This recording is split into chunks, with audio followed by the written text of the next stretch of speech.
Here we are. Hello. Hi there. Thank you for joining us for our monthly Leader Transition Institute training and coaching session. I'm Annie Brock, LTI's president and CEO. And today I'm excited that Bruni Garcia, our vice president for development, is here with me. She could teach you exactly what I'm going to, but she's graciously agreed today to monitor the chat behind the scenes for your questions and comments to help me stay on track. Thank you so much, Bruni. Every time I do one of these when I'm by myself, I am going sideways. And it's not a good thing. So, if you're new to LTI, the Leader Transition Institute, we're a 501c3 organization that prepares and walks beside people who are making pivots in their lives, helping them to get from where they are to where they want to be. Our flagship program, Changing Focus Moving from We to Me, is designed for service members and veterans and their spouses and partners who are transitioning from military service into the civilian sector. We also provide training for large and small organizations who want to maximize their abilities to communicate and lead, as well as improve their hiring process. And this is how we fund Changing Focus, in addition to the amazing donations we get from people who believe in what we're doing. Now, today, in this session, we're going to talk about communications, in particular, about speaking. If you don't speak on any kind of a stage, you might ask yourself why that matters to you. And I submit to you that everyone needs help with their speaking. Going to a job interview, that's speaking. Having an informational interview, that's speaking. Talking to someone in a networking situation, that's speaking too. And talking to your team at work, with your boss for your performance review, that's speaking. So everyone needs help with their communication. And it's something actually that everyone should spend some time on. And it's why we're launching speaker clubs in September. Bruni and I are going to do them together, both of us on camera, and we're really looking forward to it. Now, in the chat, I want you to write yes if you'd say that right now you're a natural speaker, and no if you're not. And I don't know what the complete opposite of a natural speaker is called. So if you have a name for that, put that in the chat too.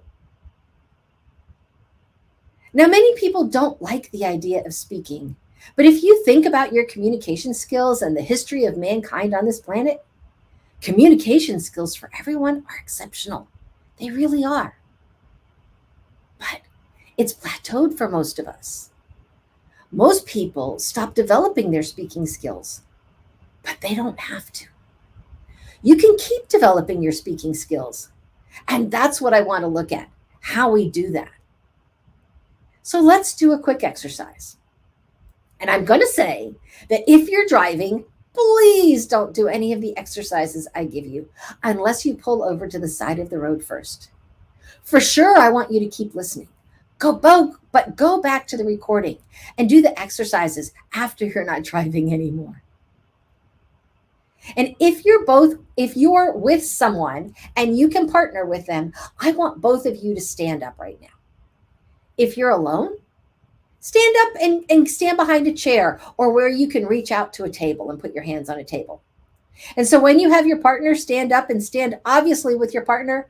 And for the rest of the workshop, if you are by yourself, the rest of you who are participating, just go ahead and hang onto the table.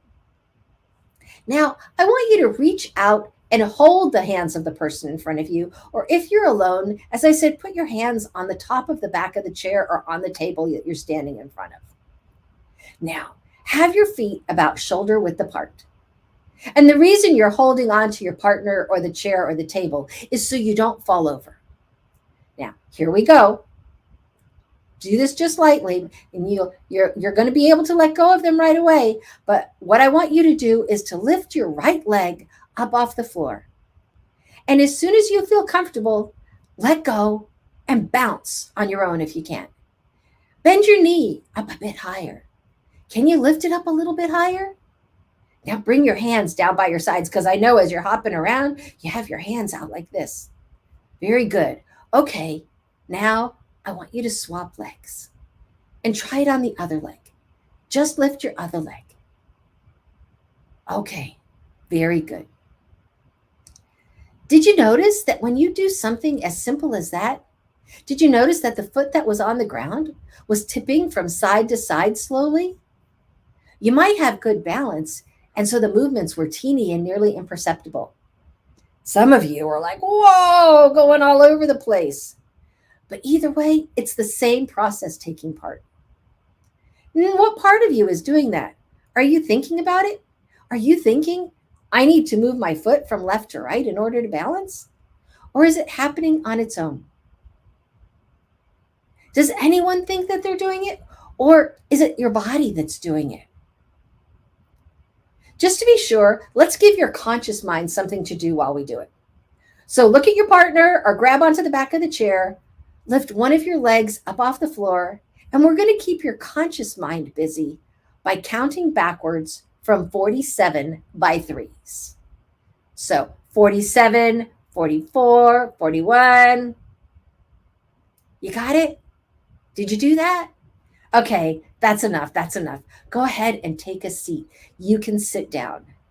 And generally speaking, most people are able to do this pretty easily because you've pretty well developed in the balance area.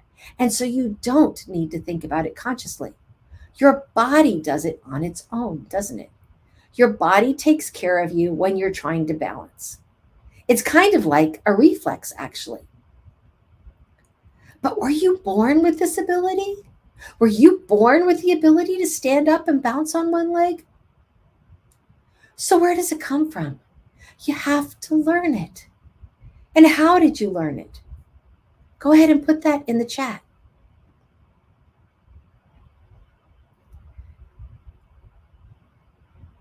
Most commonly, people tell me that they learn it from time and practice. And I agree with that. I'd say that we learn to balance on one leg, to bounce around on one foot from having practiced it and from experience. We learn from our experiences, don't we? Now, how many of you are wearing a watch? I took mine off this morning. I don't know why. But take your watch off whatever hand you put it on and put it on the other wrist. Now, I know it's going to feel a bit weird initially because you're not used to it, especially the bigger the watch, the heavier. And now, what you're going to do about 10 minutes from now, if I ask you to tell me what time it is, even though intellectually you have the insight, you might say that you moved your watch from one wrist to the other and you can feel your watch on the wrist to which you moved it. You're going to look at the wrist where you've had the watch before. And you'll probably do that a few times, but it won't be long, maybe a couple of hours, maybe the rest of the day, maybe the next day. And you'll be looking at the correct hand and then now back to the one where it is, and you just go be back and forth comfortable. And finally, you'll get comfortable looking at the new hand. And I personally experienced this because I used to wear my watch on my right hand all the time. But when I got an Apple Watch, I needed to move it to my non-dominant hand, so I moved it to my left. And it took me a few days to get my watch, to get comfortable. I would look at the time, I'd be looking at the right, and it would be on the left. But with repetition, just through repetition, not even emotion, which is normally the other thing that's necessary to really solidify things in our subconscious, through repetition, we can do this because we learn from our experiences. So we learn physically, and we also learn psychologically, emotionally, spiritually. All kinds of different learning takes place, but we can learn just from repetition. There's a psychiatrist in the Philadelphia area who works with children who are differently abled, who have major brain injuries, or they're born with their DNA didn't process right, and so they're missing genes. And he says that neurological organization is a process, that it's a process that you can speed up or you can slow it down. He explained that for children to develop, they need to learn to crawl. They need to learn to crawl. And in order to crawl, they need the opportunity to learn to crawl. And so that doctor says that children should be on the floor all the time. And they should be on the floor all the time, face down. And then when they move their arms and they move this arm or that leg, they'll actually realize that when they just kick out, that their body moves. And they learn, if I could do that when I want to, I can move over here and I can pick this up. And then they learn that by moving their legs, they can shuffle forward a little bit. And eventually they learn to crawl, and then they learn to creep, and then they learn to walk, and they learn to run and jump, etc. But that crawling stage is very important. So if you have a young baby, when that child gets to the point that it needs to start moving, make sure that they are on the floor a lot, on their tummy, face down. That's going to get them moving because they don't like to stay that way. And they will find out by experience and repetition that they can get themselves moving forward. And I say to put them on the ground all the time because to maximize the process of learning, to speed up the process of learning, we need maximum opportunity to do those things. And that's how it works with everything in our lives. We learn a lot of stuff without being consciously involved in it, and opportunity can speed up how quickly we learn it.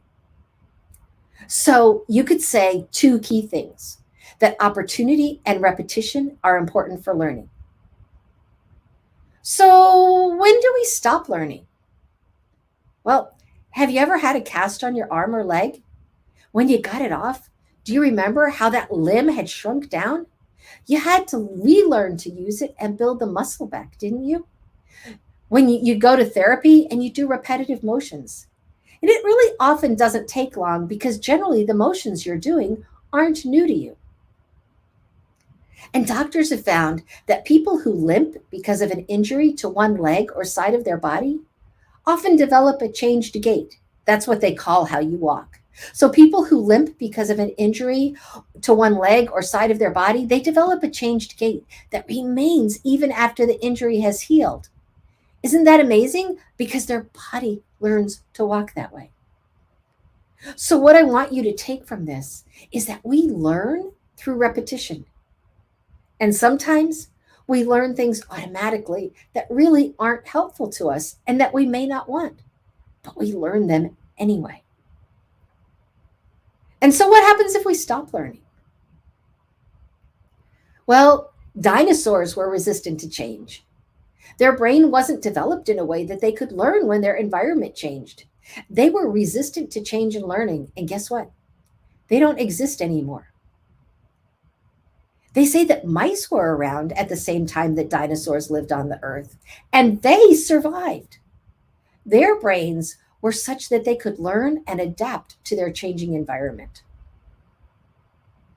Now, Eric Hoffer, the philosopher, he said, in times of change, the learners inherit the earth, while the learned find themselves perfectly suited to a world that no longer exists.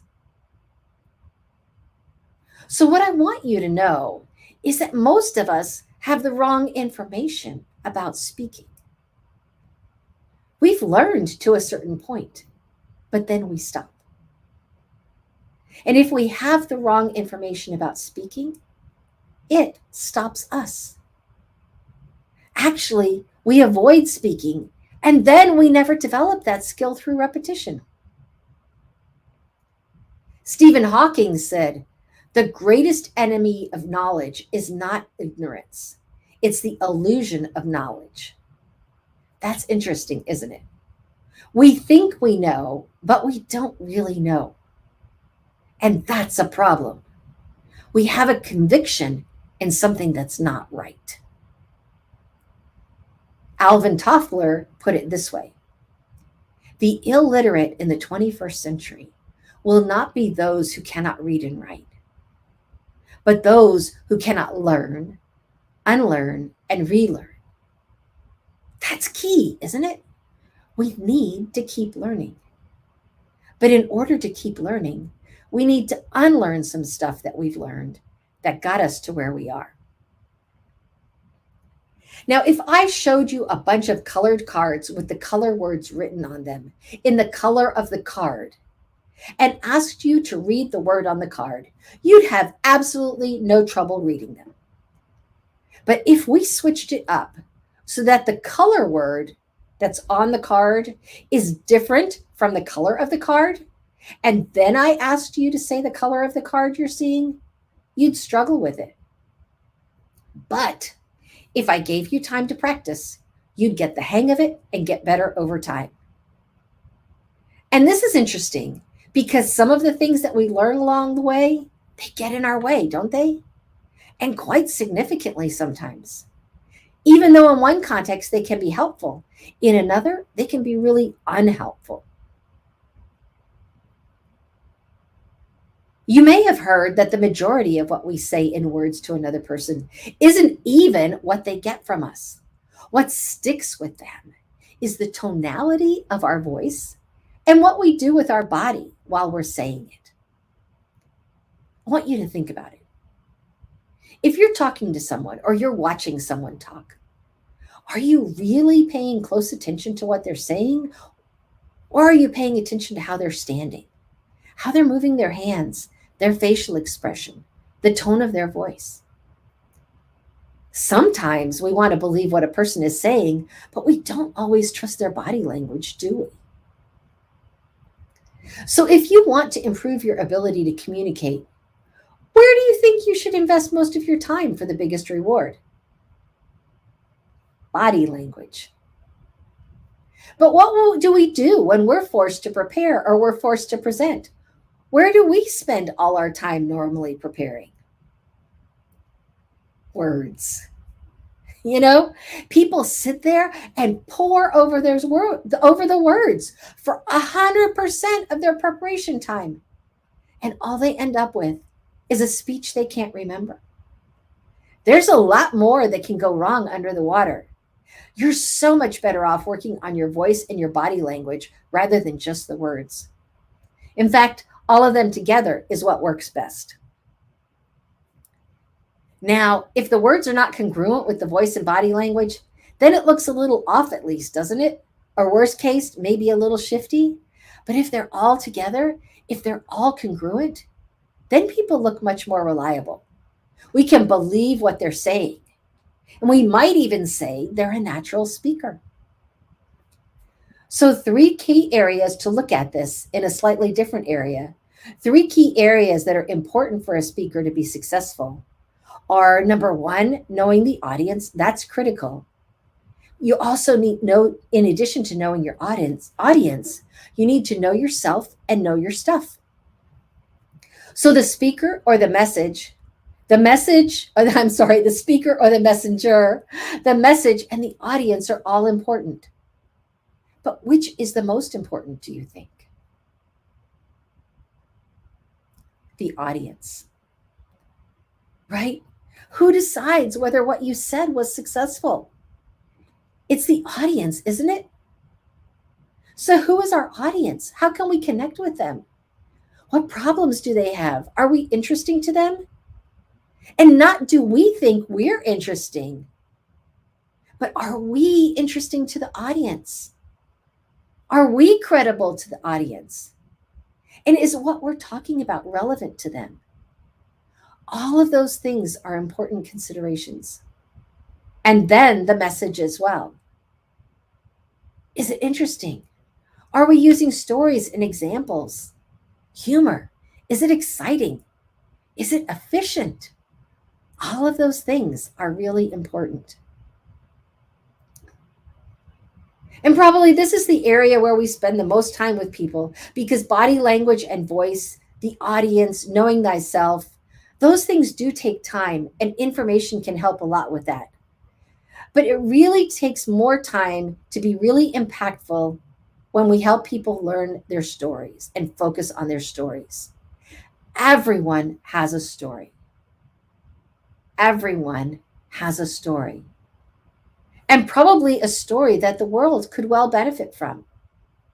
But they won't sit there and listen to you tell it unless you work hard in these other areas to make it interesting and exciting and as efficient as possible. So if you do get it right, then people will say you're a natural speaker. What does Les Brown say about this if you talk to him about natural speakers? He says, show me a natural heart surgeon. It's true, isn't it? To be a natural heart surgeon just sounds ridiculous. It takes a long time to become a heart surgeon. Guess what? It takes a long time to become as good as Les Brown as a speaker as well. Have you ever tried writing your signature with your non-dominant hand? For most people, it's a big struggle. But as they practice it, they gradually start getting better and better at writing their signature. And if you were to watch someone do that, you'd say they were a natural when they signed their name with their dominant hand. But you'd say they look forced with their non-dominant hand because they hadn't spent years practicing it. We tend to have the idea that when we see people who are good at things, that it's genetic. But of course, it's not. When you see people who are natural, it's because they've spent time getting good at it. It's become a ritual. They've delegated it to habit. They do it without thinking. And their mind is free to think about something else or do something else while they're doing it efficiently. Now, given that there's so much going on when you speak with your voice and your body and the audience and the words, trying to remember and everything else, we need to delegate some of that stuff to habit. We can't do it all consciously while we're standing up and speaking. We have to delegate some of that stuff to habit. And that's where some kind of experience or practice comes in to establish those habits. Something else that people often say is, I just want to speak from the heart. And what does that actually mean when people say it? Usually, it's a heartfelt disaster. The early Greeks referred to the subconscious mind as the heart of hearts, didn't they? So you could say, I just want to speak from the heart. I just want whatever is in me to pour out. And if you think about that, that could work as a strategy depending on what's in there. If you have a lot of experience, maybe some good stuff is going to come out. Personally, I still think it's a high risk strategy, but it could work.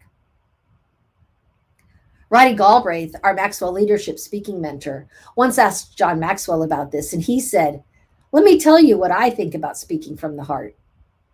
When you speak from the heart, it's a good way to connect with the audience.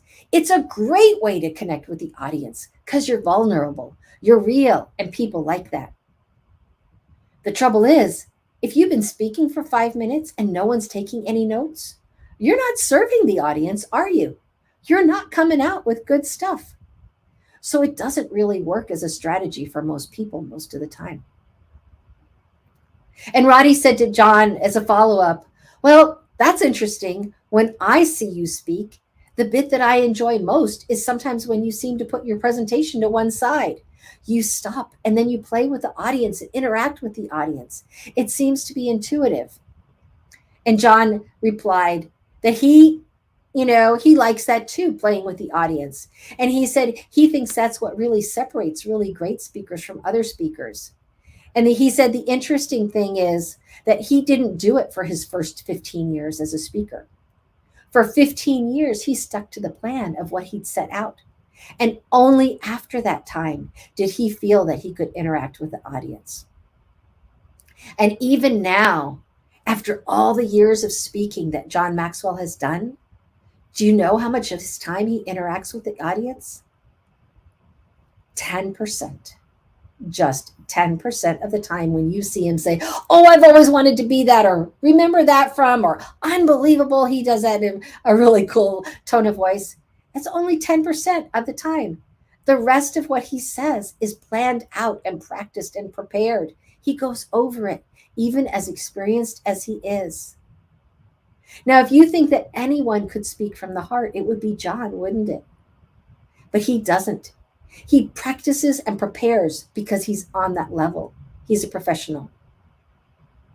And actually, just before we move on, how are we doing for time? Okay, okay, it's just 24 minutes after the hour. Well, got plenty of time then to go on. I want to say I've watched people of faith sometimes say, I don't have any prepared remarks, so I'm just going to allow the Lord to move me through and share me, with you. Well, I'll tell you, in general, it goes downhill from there.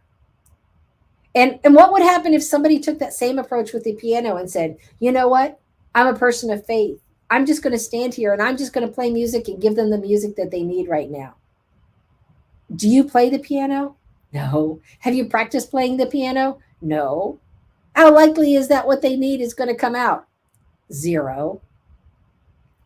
And then there's that video of me doing a cartwheel. Let me correct that. It's a video of me trying to do a cartwheel.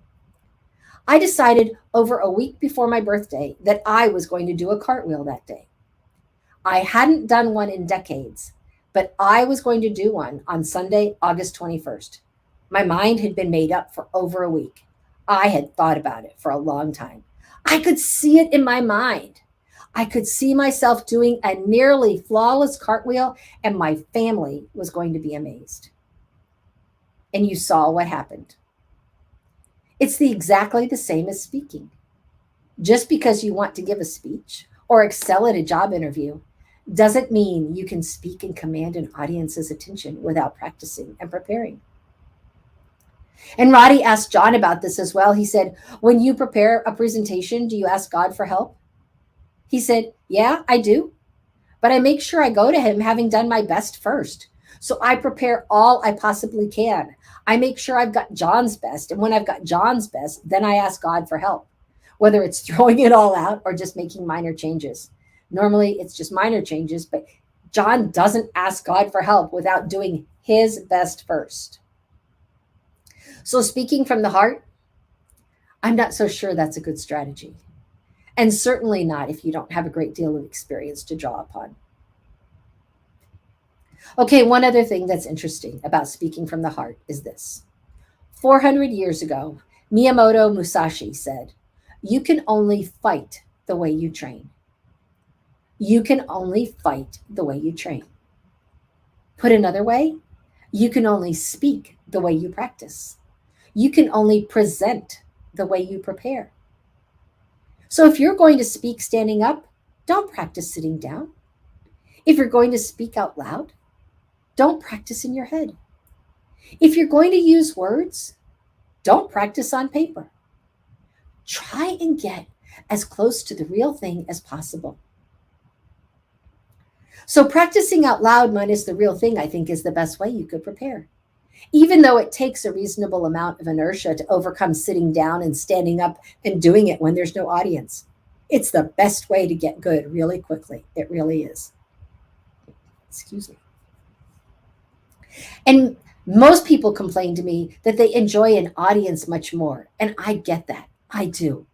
It's more enjoyable when you can interact with an audience. I'm sure tennis players enjoy playing in a tournament much more than they do training. But they hit an awful lot more tennis balls in practice than they do in tournaments in order to win the tournaments. And that goes for all professional sports players, doesn't it? You can only fight the way you train. I love that. So I mentioned at the beginning that we're going to start Maxwell Speaker Clubs in September. What are we going to cover? Well, first, you should know that we're going to meet every other week, so twice each month.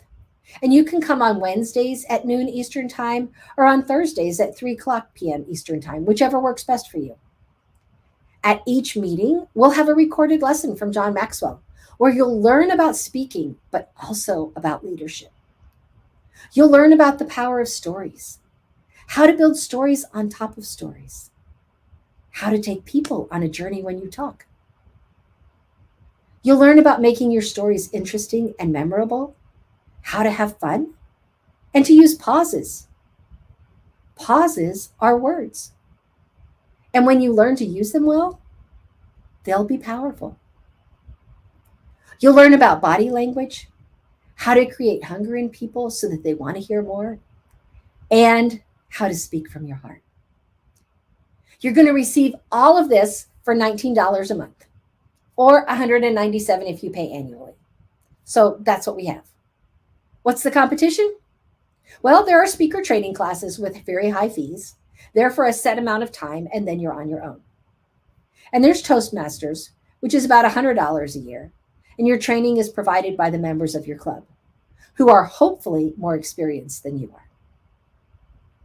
Now, on September 7th and 8th, Bruni and I are going to hold free introductory sessions at the same times that the speakers clubs will launch the next week. We're not going to live stream them, so you'll need to register so we can send you the Zoom link. Bruni, would you please put the link into the chat where people can register for the introductory sessions? Thank you. Now, I think that one of the benefits of a speaker club is the community. The observational learning is huge. When you look at somebody else speak, you can see all the things that they're not looking for, but you can't see your own. I can see yours, but I can't see my nose. I can see your nose, and you can see my nose. So looking at somebody speak is very similar to that. You can see all the things they do wrong. So learning and practicing to speak in a community works very well. Being in a community also provides psychological safety for people who have fears to overcome. Systematic desensitization through taking action is the best way to change that. The anxiety dissipates and the confidence builds. So practice, preparation, and baby steps. That's the answer. And then finally, Modeling John, one of the very best speakers in the world. Modeling John is a great way to learn. And Bruni, would you please put the link into the chat for anyone who just wants to sign up now for the speaker club? Because, maybe there's somebody out there who's decided that the speaker club is for them already without even coming to our introductory session. And you can use this link to register and save your spot right away. And we'll still send you the information for the introductory sessions so that you can still do that if you'd like to. Now I'm going to bring Bruni back up here because I've missed her. I've seen her in the back, though. Thanks for spending this time with me and Bruni. We're going to hang out here for just a few minutes in case you have any questions or comments about what we've been talking about speaking or the speaker clubs.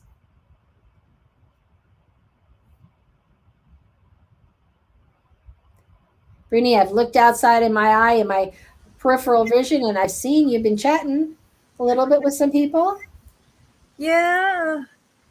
I'm having a hard time posting the second link, Annie, in Facebook. I was able to do both links in LinkedIn, but on Facebook, for some reason, only the registration link, it went through. The other one, I kept hitting it and it's not going through. You mean the register? I think I see it there. I think it was just delayed. Okay. I just wanted to make sure because I don't see it on my end. Okay. It's showing up in the chat that I see. Okay. Thanks, Annie. We'll check it later when we look at the recording and we'll correct it if it's not there. So thank you, those of you who have been with us, Melissa and Shanika.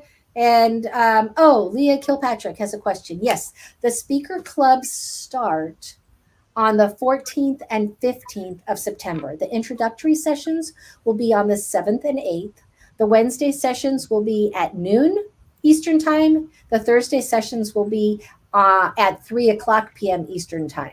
We tried to fix it so that it would be lunchtime on the East Coast for one and lunchtime on the West Coast for the other. And you can choose which one works best for you. And maybe one week the Wednesday session works best, and on the next week the Thursday session will work best for you. So you're not stuck in one of the sessions or another.